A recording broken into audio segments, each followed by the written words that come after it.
Depending on what we get, I don't want to use any of that class. This is really all the time from you. Yeah. And at least if it's I know, but you know it's kind of growing on me.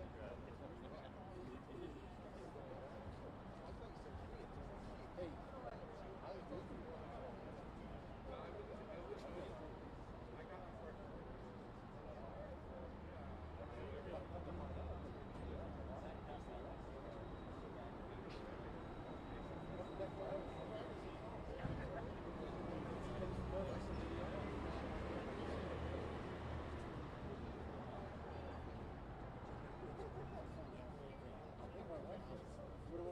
Hey, good morning.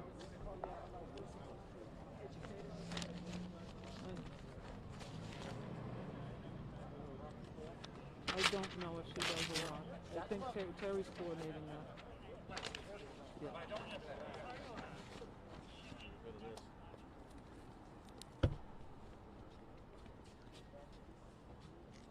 Okay. Okay. Bye.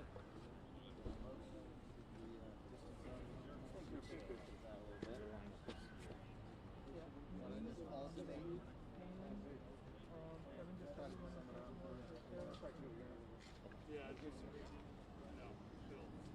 I gotta get How many we got? I need at least 3 people on this side. Yeah.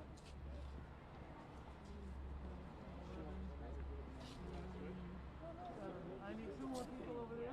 With everything, you can kind of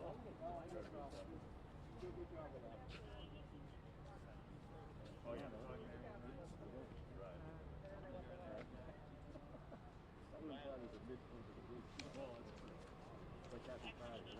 We still have a few minutes, so if you want.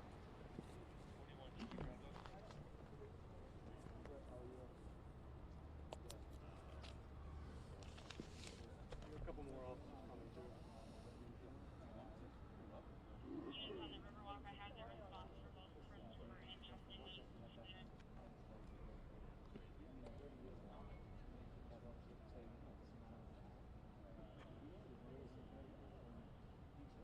Mr. Bean is showing suspended, -25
Good morning, everybody. Are you ready?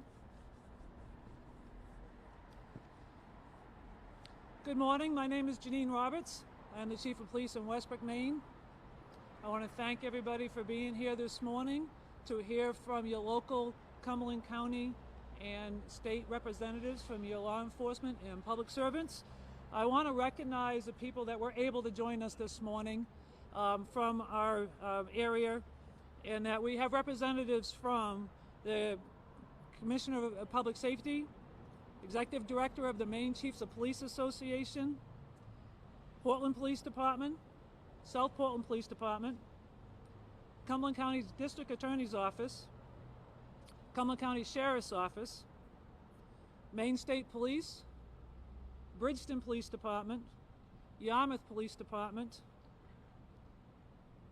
Cumberland Police Department, and the Westbrook Police Department. And I hope that I am not missing anybody standing behind me.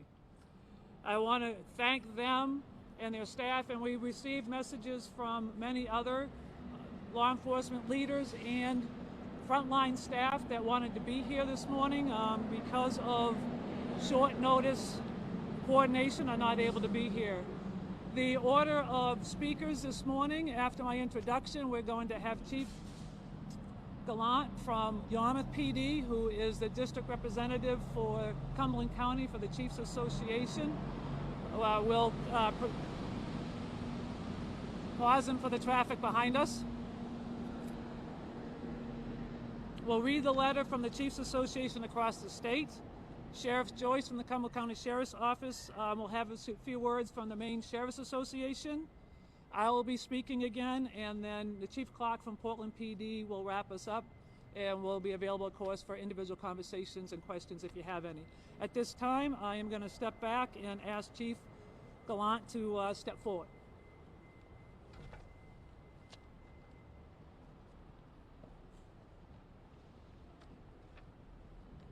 Thank you, Chief. Again, my name is Dan Gallant from the Yarmouth Police Department.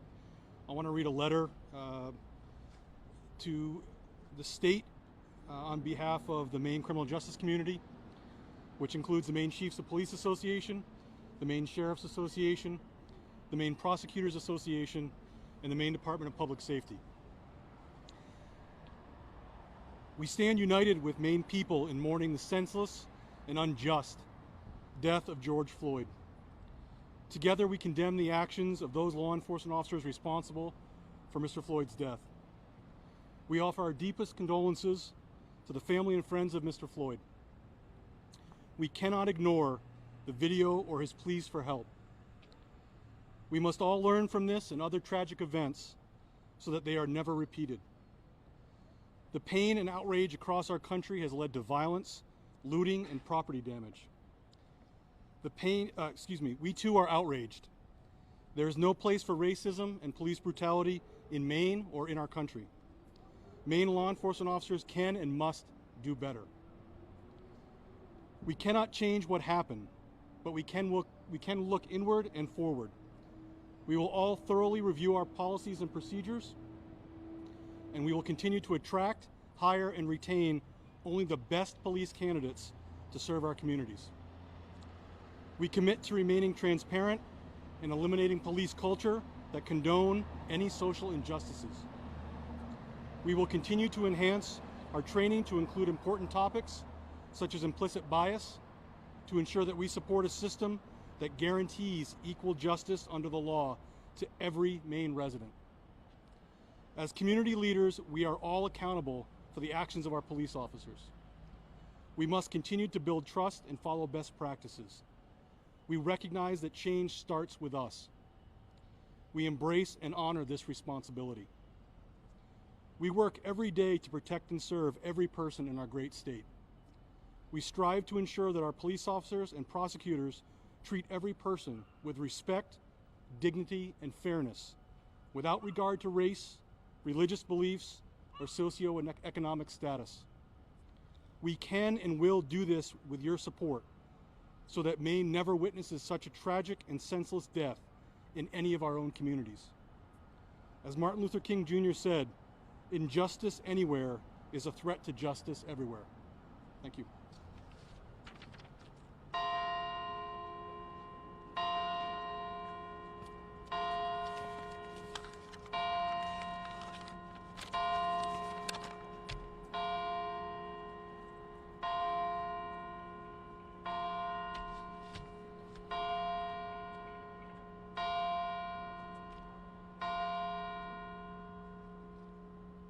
I did not plan that.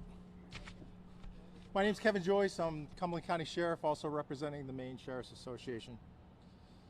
Over the last couple of weeks, we've seen the videos that are witnessed in the media that are upsetting, disgusting, appalling. They go against the code of conduct and the very oath that we swear upon to uphold the law for corrections officers and police officers. The action and inaction of the police officers in the Minnesota incident is not condoned by local law enforcement, state law enforcement in Maine. The incidents such as these create a ripple effect on law enforcement, and we've seen that over the last week or so. It creates a ripple effect of fear, distrust, stigma that most of the great men and women, much like the people behind me of our profession, continue to counter on a professional level day after day. The state of Maine, the Maine Chiefs of Police, set out about 2 years ago to create a accreditation process, a state accreditation process. And what this does is take some of the best practices nationwide and makes that institutionalized. It doesn't say how we do things, it just says certain standards that we have to do to maintain it and uphold our accreditation. Law enforcement is ever changing. It's ever changing.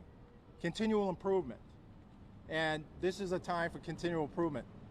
I really have to credit Chief Frank Clark and the men and women of the Portland Police Department for their actions over the last 3 or 4 days. At least the last 2 days, I've seen great restraint utilized by law enforcement officers from Portland PD and Southern Maine. Yesterday I had the opportunity to sit in on a call with some of the folks that are getting these protests going. And it was pretty impressive and pretty shocking to hear what some of the young folk think of law enforcement. So we need to do a better job for the young kids. But I would say that I've seen the tale of 2 events each of the last 2 nights. The first part, people coming out wanting to be heard, wanting to send a message, wanting us to hear them, and then going home. And then another group standing out, really creating another level. And I was reflecting last night during one event where we're hearing about peaceful protest, and then immediately smoke bombs and fireworks being shot at the officers out there. We can't yell over each other. People want to be heard. I recommend that they call your local law enforcement, set up a meeting. We are willing to listen. The sheriffs of Maine are willing to listen. We can't be yelling over each other. And I would say that the last part of the last 2 nights, nobody's being heard. We're just trying to defend this great city and the people that work for us. And that's all we've been left to do. Thank you.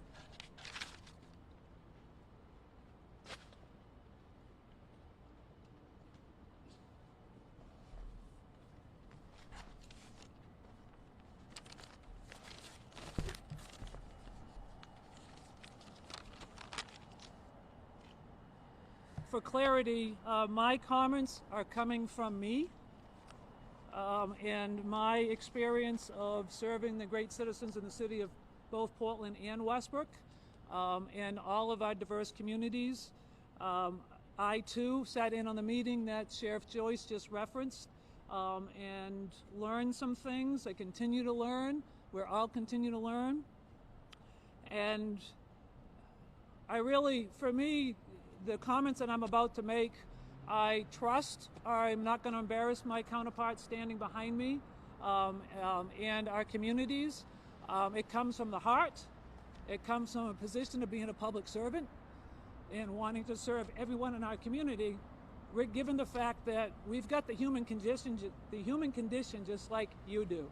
We're all humans and we all have our flaws, we make our mistakes, but I do know the men and women across our great state and many others across our country that are in our profession for the right reasons and commit and give sacrifices, not only their lives, but their daily sacrifices to serve and protect our communities. My intent is really a call to action. We can stand here, any one of us that speaks to you in any of our conversations in any given day, we can say anything to you. If our actions don't back up our words, then we don't earn your trust, we don't earn your respect. And to our community members of color, to our minority and immigrant community members, anybody who feels that they are oppressed by their law enforcement agencies, their public servants that wear the uniform of police officers, corrections, our district attorney's office, anything within the criminal justice system, I ask that you partner with us and bring that things forward. I say to my staff, I also say to the community members that I can't try to change something if I don't know about it. And if you're not satisfied with a service or a contact you had with one of my staff, or even me, I have bosses too, then bring it forward. For the city of Westbrook, like almost every department has a mission statement and core values. And those core values in the mission statement will be unique to the individual departments and the communities they serve. Many of the same values are repeated when you look at our respective agencies. For the city of Westbrook and our police department, we have 6 of them. And they have professionalism, accountability, compassion, integrity, fairness, and courage. And we have definitions for those. Our mission statement, which I do not have memorized, which is bad on my part, incorporates all 6 of those core values. Those 2 documents that create the culture for our department are similar to all the departments standing behind us and the rest of the departments across Cumberland County, across the state, and across the country. Working with those, creating that particular document for the city of Westbrook, we're staff. It wasn't just me sitting in my office saying what would be good. It was asking for volunteers. So officers on the front lines that are saying, I want to get involved, Chief. And when you think about your local police departments, your local public servants, you see them in many more roles than just enforcing the law. Actually, I think if you ask any police officer in today's society, and I'm keeping this local to the state of Maine because our culture is different from the different cultures across the state and some of the metropolitan cities. We do not have the same type of crime. We have poverty, but it's not to the level that the different areas of the country experience. So looking at our local state, when you look at 100% of an officer's regular 40-hour work week, what percentage of that is actually fighting crime, meaning investigating crimes, making arrests, writing reports, and serving the public, which is the other interactions where we're trying to connect people to resources to improve their lives so that they don't have to dial 911 for help. I think if you ask any officer standing behind me or anybody else, you will hear officers say less than 50% of the time we are fighting crime. So over 50% of the time we are serving. And we serve you. We serve everybody. We partner with you. We want to partner with you. In times of crisis and conflict like we're seeing across our country and in our local communities now brings everything to the forefront. In order to sustain change, we need to sustain those dialogues and the conversations, to be able to listen, to be able to own that, okay, we didn't do that right, we haven't been doing that right, how can we change it? A quick example of that, and that meeting that Portland PD hosted yesterday with the professional organizers of our peaceful rallies, one of the young organizers talked about how we in law enforcement present, how we present at a rally. Standing here, as you see now, regular uniforms, hands in front, face mask on, to make sure that we are modeling the behavior that the governor has set for our society, and being respectful. Whereas when we show up with the riot gear, it puts a different psychological impact in your mind. So whether it's at a rally, peaceful rally, how do we make sure that that stays peaceful? And then if that rally transitions into something that is more disruptive or violent, then we need to make a different presence. That's in the crisis mode we're in right now. How do we do that in our daily communities when we're out casually interacting with our community members and on the calls for service, whether you're in crisis, whether you're the victim or you're the suspect or you're a witness. How can we do that? And it's one thing for me to say that. I've got more time on the job than some of my cops have on this earth. So our job as professional law enforcement leaders is to take the character, the good character of our public servants, of our police officers, and help them build the confidence. Help them with our hiring process. Every agency goes through regular steps to ensure that we are hiring the best candidates with the best character that can develop the confidence to earn your trust and create the relationships to keep that trust. We have not, I'm speaking personally for myself, we have not effectively engaged our population of people of color, especially the youth of people of color. When I say youth, I'm thinking like mid-20s and younger.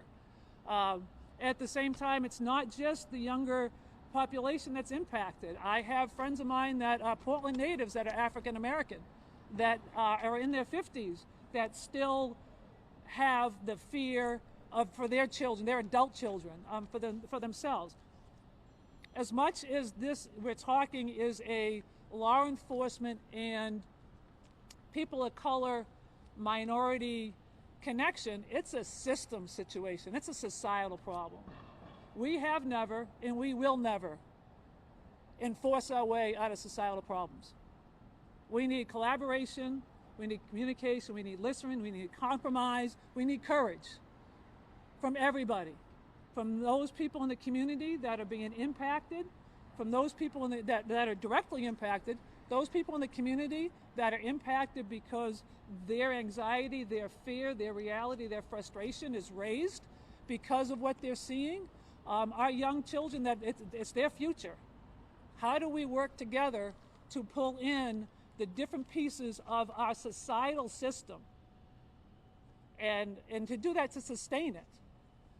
Those of us, most of us, with the exception of actually one of my youngest officers that's here with us, she's got 20 years left of her career, at least if she, to reach her retirement. But most of us, we're on the tail end of our career. So, like any organization faces change. How do we, as our local communities, how does Portland, how does Westbrook, how does South Portland, how does Bridgeton, how does Yarmouth, all of the other agencies, how do you, on the other ends of these cameras and these microphones, work with the law enforcement officers, your community leaders, and the other professionals that serve us, the other service providers that are not just government entities. It's not just the government. It are other for-profit and non-profit organizations. How do we collectively get those dialogues going? How do we engage the people that are truly the most impacted to try to shift their reality, to build the trust? And that takes time. From talking to my peers behind me and others across the state, we're in this for the long haul. We want to work with you. We respect you, and we want to make sure that your voices are heard because we serve you. What does that look like? Moving on to another topic that many of us as executive officials in law enforcement have received different messages, emails, or phone calls from local community members. Just basically, I've received at least 10 of them in the last 3 days, asking questions about what the Westbrook Police Department is doing to ensure that these types of atrocities and police brutality doesn't happen in our city. And each department has its own unique policies, procedures, its own culture. We share a lot of commonalities, as I said earlier, in relation to our core values. But some of the key things that we do is in our hiring process, vetting out for that character, the background, our training, certainly in the Maine Criminal Justice Academy's basic training program, the internal field training officer program for each department, the career development training, the performance evaluations, the mentoring programs, the accredited policies, best practices, the community engagement. Our use of force reviews. Every department has a policy where If we use force to make an arrest, and for typically what I know of all the policies and all the departments that I've talked with, and if somebody is being placed in arrest and being handcuffed, if they are not voluntarily, willingly putting their hands where you're asking, which is typically behind your back, to be handcuffed, and we have to go what we say hands-on, to put hands on an individual, to lean them over a cruiser, or to put their arms forcibly behind their backs because they're using their skeletal muscles to, their muscles in their structure to resist that. Every officer has to draft and write a document that. They have to write a use of force report. In the city of Westbrook, that use of force report is reviewed by the frontline supervisor, the sergeant, the operations captain, who is in charge of our patrol division, and me. And what we're looking at is what are the circumstances around the incident? Is the actions of the officer reasonable and justified by the common sense of another officer? So you have 3 layers of oversight and supervision. And we look at those for training, we look at them for individual mentoring opportunities, and we look at them for, are we seeing a trend in what we're seeing in our community that's a public safety concern, and there is a trend with an individual officer? Is there a trend with an individual technique that we're using or a piece of equipment that we're using? Bottom line is we want you to be safe and we want our officers to be safe. When it comes to using force, any use of force is not pretty, even when it's justified. We as human beings respond to our brain. We have to get through the emotions to get to the intellect to process things rationally. That can be instantaneously on occasion, and sometimes it can be minutes, sometimes it can be days and months, considering what we're dealing with right now and how many people are impacted. I just lost my train of thought, I'm sorry. Being able to process those emotions and get to a point where we in our local communities can engage in those conversations can really start making a difference. Somebody in the meeting yesterday mentioned that their perspective was that we haven't really experienced any change. When you see what's on the news, we haven't learned and grown as a country. And I reflect on that and I think change is individual, change is locational, change is situational, and change is systematical and so many other O's. In my almost 35 years of being a public servant in Portland and Westbrook, I personally have changed a lot. I've changed because of my profession, I've changed because of life. I've changed because I've wanted to, because I want to be a better leader, a better public servant, and a better person. I've changed because people have invested in me. People have taken the courage, risked their input to say to me, hey, how'd you think about this? And maybe they didn't do it casually and they just bluntly told me what was wrong. And me being able to listen and process that. I'm the human being just like you and all of us everywhere. How can we get to that intellectual side where we need to be heard first? We in law enforcement, as your public servants protecting your safety and serving you, need to listen. We're here telling you we want to listen. We want to hear your voices. Beyond the rallies, the real work is in our local communities. We cannot do this by ourselves. We need your help. We need your patience. And sometimes, yes, we need your forgiveness.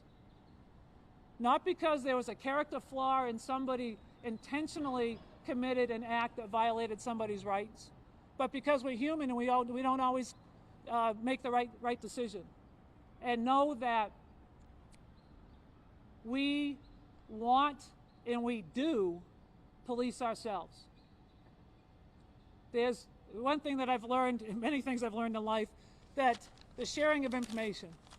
Information is power. Knowledge is power. Understanding is even more power. Understanding each other. Hearing a young man in that conversation yesterday talk about how every day he and some, if not all of his brothers and sisters of youth of color wake up fearful that every time they see a police officer, they're thinking, is it going to be me? Am I going to be arrested? Am I going to be attacked? Am I going to be killed? That was an eye-opening statement for me to hear yesterday. And being able to absorb that and figure out how I personally and how I can lead my officers and work collaboratively with my fellow law enforcement leaders to absorb that, to be compassionate, to be accountable to that. How can we impact, build trust, and develop those relationships? Because everything in life comes down to trust and relationships, if you think about it, folks.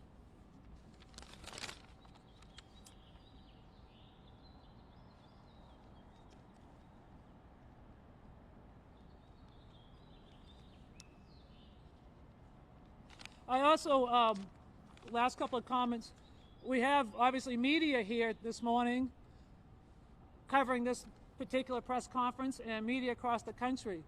You're part of this systematical problem, ladies and gentlemen. I invite you, I challenge you to come into the conversation and how what you say and what you do and how you cover it impacts the emotions and the psychological thought process of everybody that views and hears your words and your filming. Absolutely cover it. I strongly, as an individual, I strongly support freedom of speech. It gives me an opportunity to stand here and say what I'm saying this morning. The concern that I have for my fellow human beings is we are losing lives as a result of the outrage of how things are covered. Not only because of what happened, but how things are covered.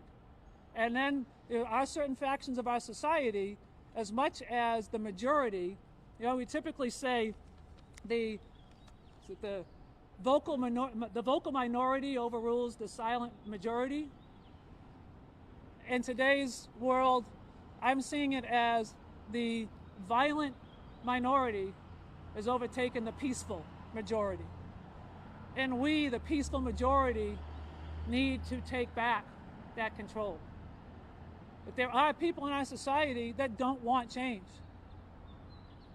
Or if they do, it's not the change that we are striving for.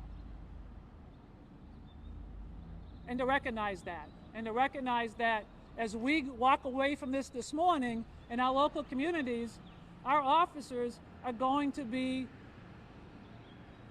fighting crime, protecting, enforcing the laws, making arrests. And there's going to be use of force. I challenge every one of you, I beg you to not jump to conclusions and take action on those conclusions without getting more information. When I was first contacted by a community member in Westbrook earlier last week, asking me why I wasn't speaking out. I hadn't spoken out yet because I didn't have enough information. And every one of us citizens in the United States have a right to due process. I, like every one of you, are outraged by what I saw in the video. And I also know intellectually I don't have all the information even as I stand here. I am better educated and I am better supported by the men and women standing behind me and those that stand with me across the country. I also know that from hearing from and talking with community members already that it was time to come forward. And those of you that know me, when I come forward and I put my foot into it, I'm usually in up over my eyebrows. So here I am, and I thank you for listening to me this morning. I'm sure I'm missing a couple of points. The last thing that I do want to leave us all with before Chief Clark from Portland PD comes up is the slogans, the chants that have come forward in our society over the last few years around Black Lives Matter, Blue Lives Matter, All Lives Matter. I say Every life matters. Thank you very much.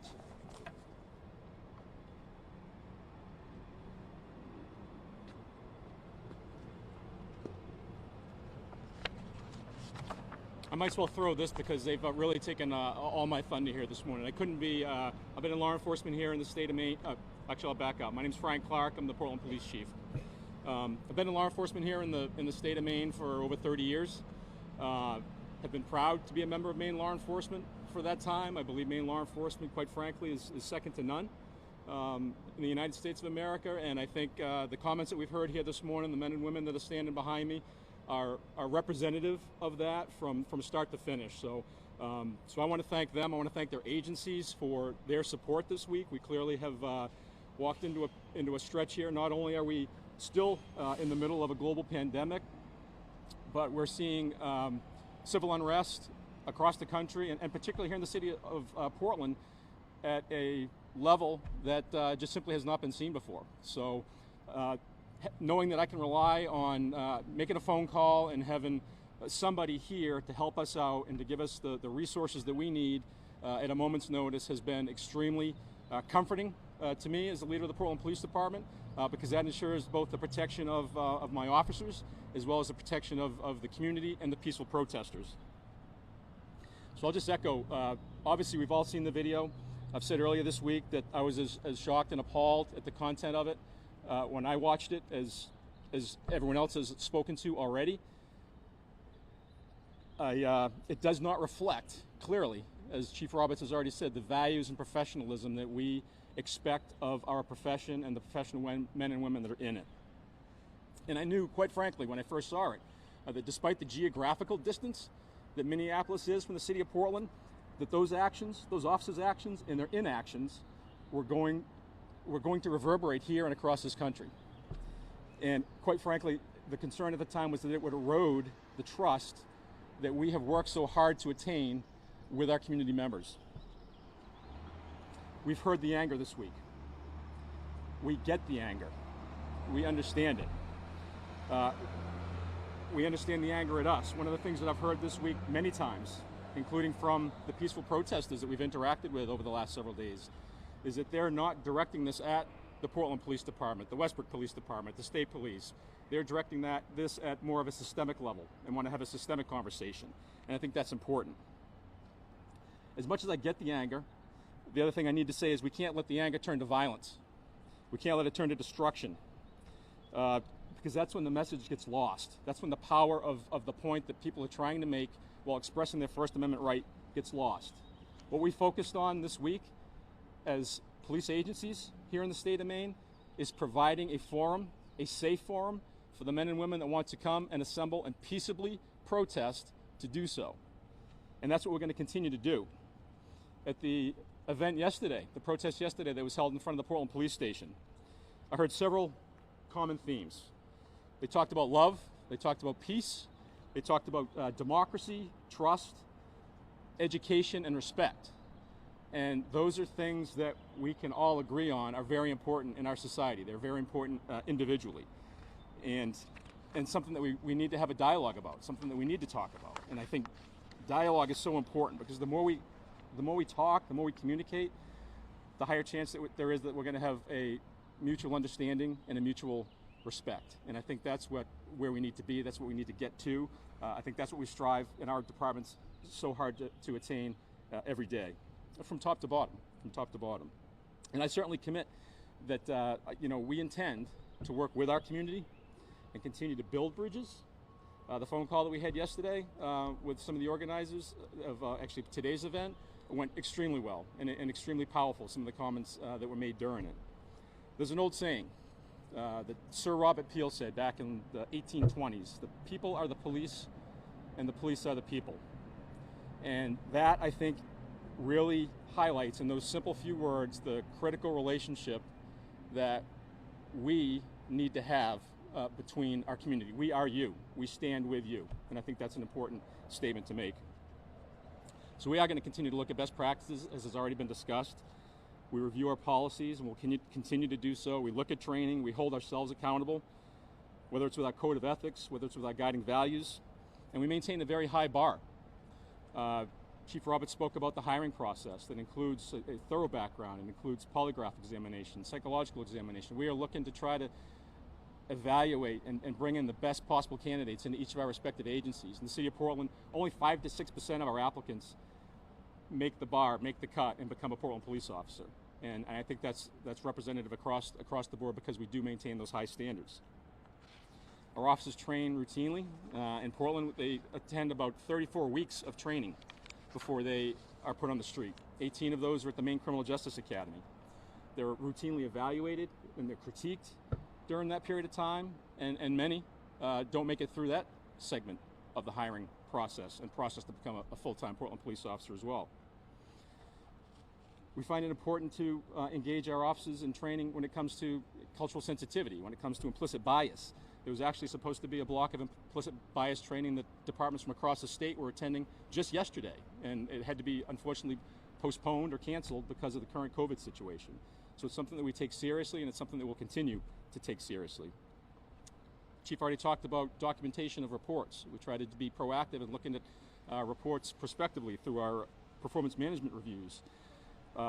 Very proactive in trying to make sure, again, that our officers have the best direction, the best guidance, the best policies, the best training, best supervision and oversight moving forward, because they are in their jobs are extremely hard. They're asked to make decisions under what can be tense, uncertain, very rapidly evolving situations, and we've seen that happen over the last couple of nights. And I could not be prouder of the men and women, both of my department and of the mutual aid agencies that came and have assisted us over the last couple of days, the way they've come together, the way they've collaborated, gelled, and really been extremely disciplined and measured in their response has been nothing short of impressive. And again, I really appreciate everyone's efforts this week. Right now, the position that I'm at, and we started that yesterday with that phone call, another Zoom call. Yes, I'm getting used to the whole Zoom thing, but I want to listen. I want to hear what people are saying. I want to understand what they're saying and why they're saying it. And when it comes to listening, I just want to wrap up by saying that I plead with today's protesters. We have another protest scheduled this afternoon. As has been noted, there are a group of protesters, the majority of protesters are here and coming into the city to peacefully do so and to peacefully express their concerns and help us hear them and understand them. It's a smaller majority that is agitating the other protesters. There's infighting between the peaceful protesters and other protesters that are trying to agitate people in the crowd. And it's those folks that we will not stand for the criminal conduct that they bring into this area, because that does nothing to accomplish the goals of the peaceful protests, and it does nothing but put, again, our officers and the general public in harm's way. So I want to thank you. Again, I want to thank everyone standing behind me for your support this week, and I'll open it up to questions that you have for anyone here. Matt. So, the Minnesota Police Department, for all of the criticism it receives, publishes its use of force and other policies on its website. It also publishes regularly and updates a database of officer complaints and where those complaints are in the adjudication process internally. Do chiefs here, will you vow to release proactively complaints, track them, and release that information publicly, along with officer discipline, when it occurs in your own ranks? That's a question to the whole group. I'll just speak to it real quick, and then I'll step back. But the City of Portland has an ordinance, has a citizen oversight, or not an oversight, or a review subcommittee that does exactly that, and they do post their findings on the city's website. I understand that this is a question to the group. Is that something the group might be, maybe a show of hands? I don't know. Hello, Mike Sofchuk, Commissioner of Public Safety. Good to see you, Matt. So let me just say that I don't think it's appropriate to ask a dozen people to vow to do one thing or another today as we stand here in the foyer of City Hall. I do think what you hear is that law enforcement leaders in this state are open to having any and all conversations. Where that's going to end at the end of the day, I don't know. Nobody here knows.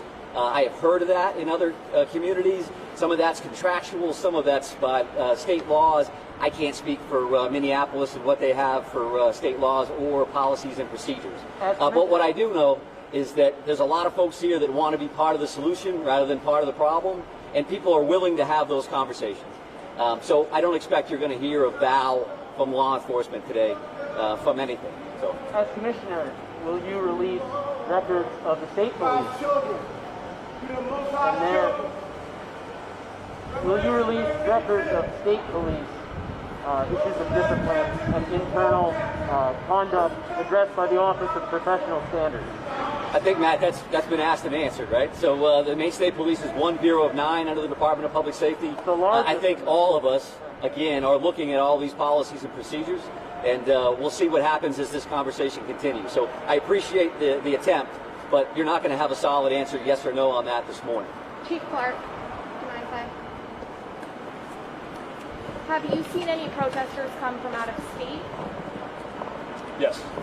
Yes. Yeah, speaking with some of the protesters the other night, most of them I actually spoke with right out here on Congress Street were not, at least not from Portland. I don't know exactly where all of them are from. One of the arrestees, there were 10 arrests that were made last night. One was from out of state. We've seen other police officers in other cities take off riot gear and march with protesters. Is that something you guys are thinking about or looking into? Yeah, our office had done that. I think the first couple of protests, Fridays, and at least Fridays, I think. And then what we're trying to do is really protect the folks that are part of the peaceful protest, providing some buffer both as a lead car and a tail car, and then grabbing intersections as they process or march up through particular areas to make sure that people are aware that they're coming, and again, to keep them safe from and motorists safe. Chief, can you describe the print that we made public radio? Can you describe the pepper bullets that used sort of later when there's been more the fireworks and stuff that you mentioned, bottle spray? What exactly is that equipment? It's essentially a paintball gun. So it's air charged with a canister on the top that has what would normally contain paint, small projectiles that has powdered holy resin caps in it. It's OC spray, essentially. Yesterday, there was a group of counter-protesters who showed up just a block from the police station. At that point, a squad of officers, I'm not sure from which department, formed up across the street from them. An officer spoke to them and they left. Was law enforcement encouraging those counter-protesters to leave? I don't know the specific details of that conversation, but they were... Yes. Yeah, I know they were present. I don't know the specific details of the conversation, but I know we had contact, and I know they peacefully left. They weren't looking for any sort of a conflict with the clients. Quickly, will you release the Portland Police use of force policy publicly? Yes, I'm pretty sure. We've already talked, or we've already talked to Beth Bain. I got to talk to the police attorney, but yes. Okay. Question for John Sarbeth.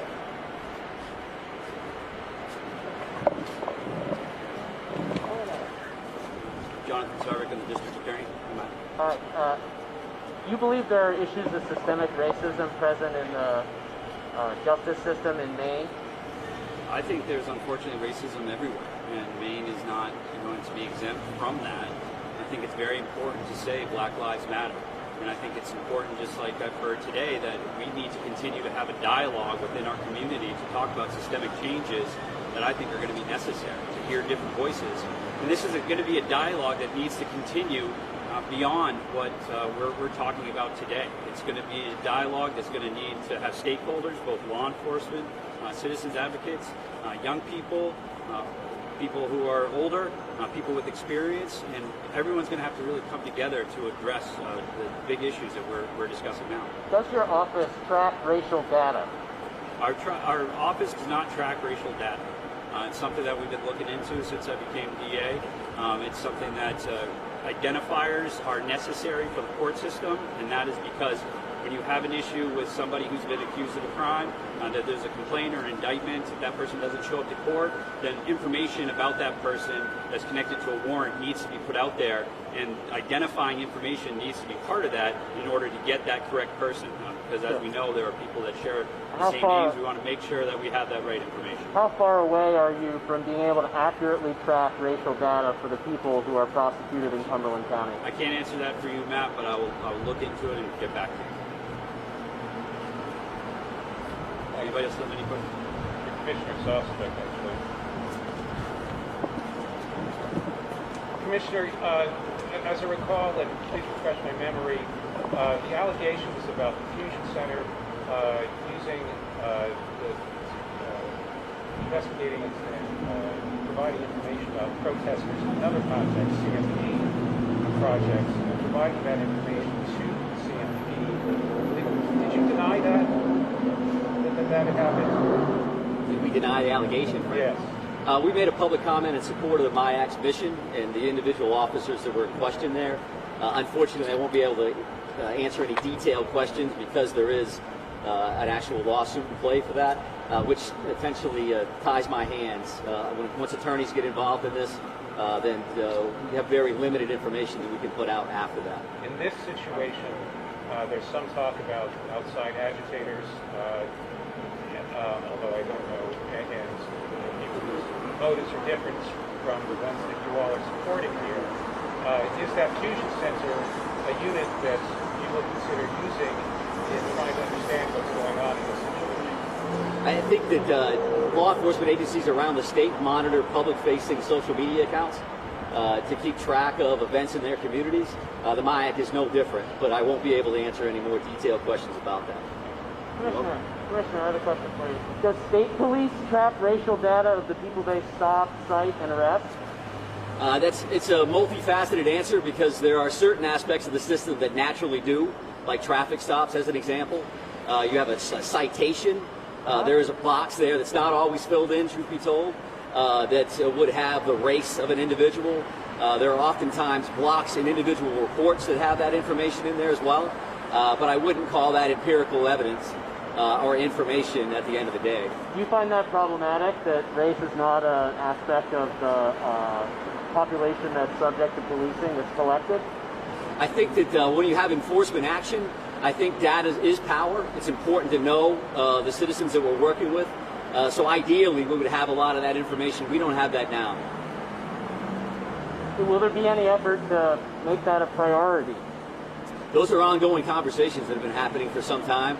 Actually, it was a pretty heavy conversation during the last legislative session as well, as we were looking at data and reported out on that in front of various committees. So I would expect that conversation will continue. Did state police support that legislation? I don't remember a specific type of legislation, what it was. We did provide information on the data that we had available to us, which is why I'm giving you the information of various parts of the system that has that information available, but it's not all aspects of the system. Are you satisfied with the quality and the level of data statewide that police collect? I know as Portland chief, data was a huge part of the way that you evaluated the performance of your officers and to evaluate what's going on in the street. Are you satisfied with data collection and the quality of that data statewide? No, and that has nothing to do with race. In general, the data collection system in the state of Maine is a bit fractured. There are different records management systems. There are different approaches. Systems don't naturally talk to each other. So that's difficult to get a system-wide answer to a question like that, because you may have to go to 4 or 5 different entities or silos in order to put information together. So I think in any walk of life, that can be very, very problematic as you try to get an answer for any question to include race. Is there anything that you're doing currently to correct that disconnect among data systems? Because we can't answer questions unless we're able to gather information, right? Yeah, I think data collection is a conversation we have on a regular basis. As an example, some of the latest conversations around this include substance use disorders. And how are we actively tracking that information? And how is that information connected so we can better serve our clients, our customers, our residents? And I think that's the same way in any other bucket style question. Reference to race, reference to arrest, reference to use of force. How much data do we have available? And the counter to that is how much data is too much data? And how much information is out there in the system? And when does that tip over to Big Brother versus just common information that's publicly accessible? The National ACLU found that arrests for cannabis-specific arrests in the state were 3 times higher for people of color than for white manners as recently as 2018, which is after decriminalization. Is that consistent with what you found for other arrests? I can't speak specifically to cannabis arrests other than to say that the possession of a small amount of cannabis has been decriminalized in the state of Maine for years, less than 2.5, right? So it's been a long, long time. So when I hear information around all these people that get arrested for possession of marijuana, I really have to look at that data and look at what the underlying information is, because that certainly hasn't been my experience at any level, whether it's statewide or right here in this great city.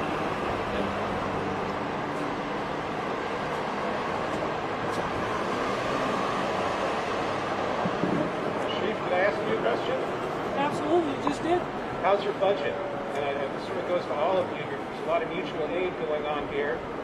State and city revenues are taking a hit because of the shape the economy is in. Does it get to a point where you just can't sustain the kind of effort needed to keep safety in the streets? Not an easy question to answer. Your first question, how's the budget? Hurt like everybody else.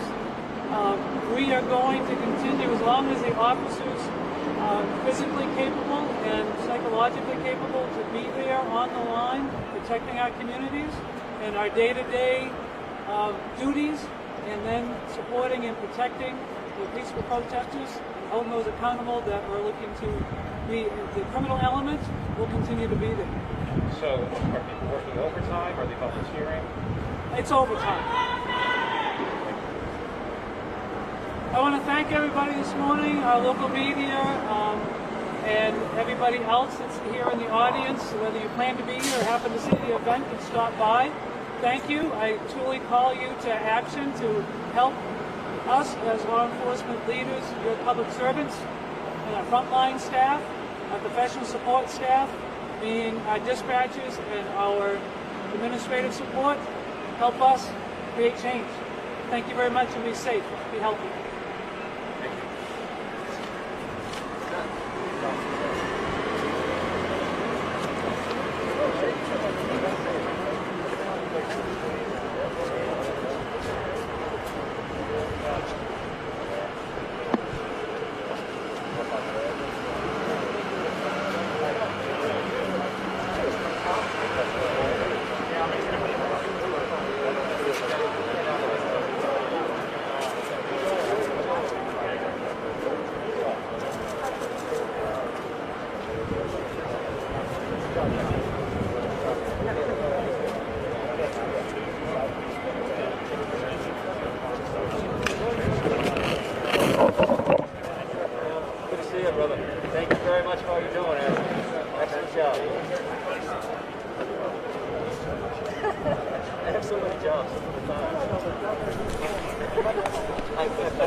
Hopefully they'll make it through the last.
Well, I said No, I said tonight starting at 5, hear more about the meetings from involving law enforcement and the organizers of the protest, because they talked about those meetings.